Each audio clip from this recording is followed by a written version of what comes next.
Okay. There's an interesting story going on about Shell Oil. This is really weird. And it's I guess by weird, I mean that it's completely expected from big corporations that from big oil companies are in the oil business. Exactly.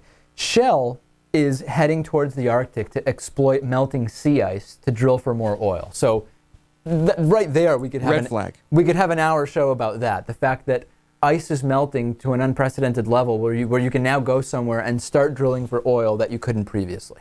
Okay, put that aside for a second. One of the questions was, well, what would happen if there were an oil spill? We need to know that, okay?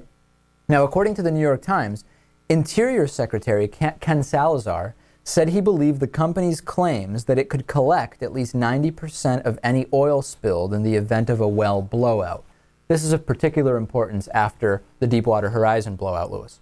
So it sounded a little bit high because scientists who actually know about this stuff said, what on earth is Shell talking about? That makes absolutely no sense. So then, according to the follow-up from NPR's Richard Harris, he actually explains what this means. He says it's impossible to recover more than a small fraction of a major marine oil spill, as Coast Guard Admiral Roger Roof told NPR. Once oil is in the water, it's a mess. We've never proven anywhere in the world, let alone in the ice, that we're very good at picking up more than 3 to 5 to at the very most 10% of the oil once it's in the water. So then it went back to Shell.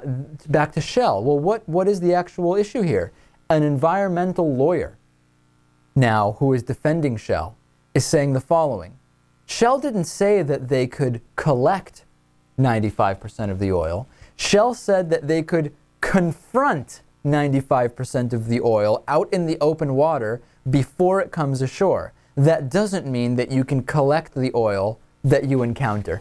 Yeah, that means pouring the chemicals all over it that just make it sink. That could be one possibility, yeah. Or it could just mean that they confront it. In other words, for example, if I say that I could pick up 30 little kids in my car anytime, and I say, wait a second, I could get maybe like 3 car seats and I could fit those in the back, but how could I really how could I pick up 30 little kids? And then I say, no, it's not that I could pick them up. I could confront them. I could go to the daycare and I could walk into the room and say, children, I see you all, and then I could take 3. I could take 3 and actually put them in the car safety seats in my car. It's a ridiculous comparison, and it's typical oil industry spin. Oh, we're going to drill. It's going to be great. We could get, don't worry, if there's a spill, we'll get 90% of that oil. What we mean by that is we'll confront it. We'll confront 90% of the oil. We'll get 3 to 5%. That's what we'll get. Yeah. Those numbers just sound good, but even if they could somehow collect 90%, that 10% would still be devastating. No question about it. And this has disaster written all over it. Unfortunately, there doesn't seem to be much challenge when you're going to the Arctic. Like, who has authority when you're going to the Arctic? I mean, it's... Right.